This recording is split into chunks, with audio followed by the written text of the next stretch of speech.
इसमें बोला calculate the amount of work done in raising. तो बेसिकली इसमें अमाउंट ऑफ वर्क डन तुम्हें समझना है किसका वर्क डन। ठीक है, एक बार हम थोड़ा सा क्वेश्चन को पहले एनालाइज करें। हमारे पास पानी है, सपोज करो water weighing 0.5 kg through a height, तो एक ग्लास ऑफ वाटर है। ठीक है, एक पानी का ऐसे ग्लास है, रफली बना रहा हूँ, और उसको कोई आदमी रेस कर रहा है, यानी पकड़ के रेस कर रहा है।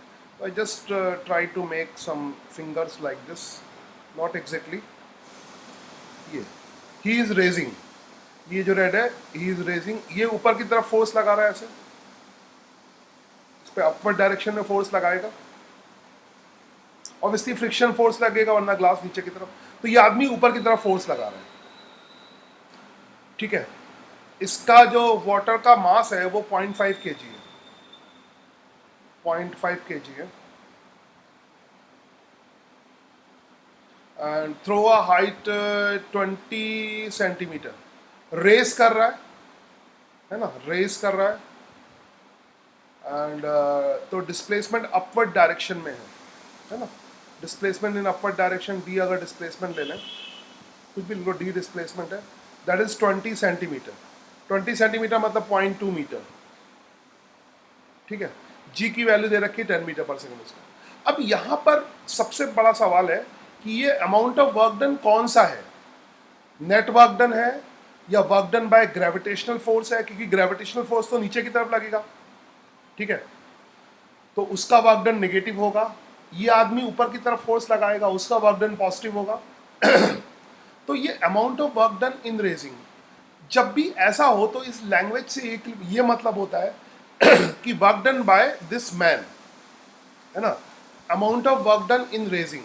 तो रेस कौन कर रहा है, अदरवाइज यहाँ पे क्लियरली लिखा होना चाहिए कि वर्क डन बाय ग्रेविटेशन है, वर्क डन बाय मैन है, मगर रेस कौन कर रहा है, मैन ही रेस कर रहा है, तो ऑब्वियसली मैन का वर्क डन ही निकालना है।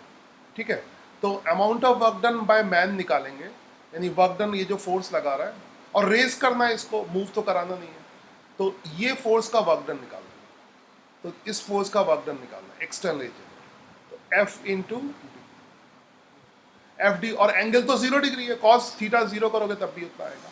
दूसरी बात, यहाँ पर एफ की वैल्यू एम जी के बराबर है, न्यूटन का नियम लगाएंगे तो अब डायरेक्ट क्वेश्चन खत्म हो गया। न्यूटन का नियम, इसका वेट कितना होगा है? और इसको जस्ट रेस करना है, इसको मूव नहीं करना है, वेलोसिटी नहीं देनी है कुछ भी, वरना दिया होता है कि वेलोसिटी इतनी दे रखी, 5 न्यूटन होगा। हाँ 5 न्यूटन हो जाएगा, लिख दो पूरा, 0.5 जी इसका वेट हो जाएगा, दैट इज जी की वैल्यू 10 है, 5 न्यूटन हो जाएगा।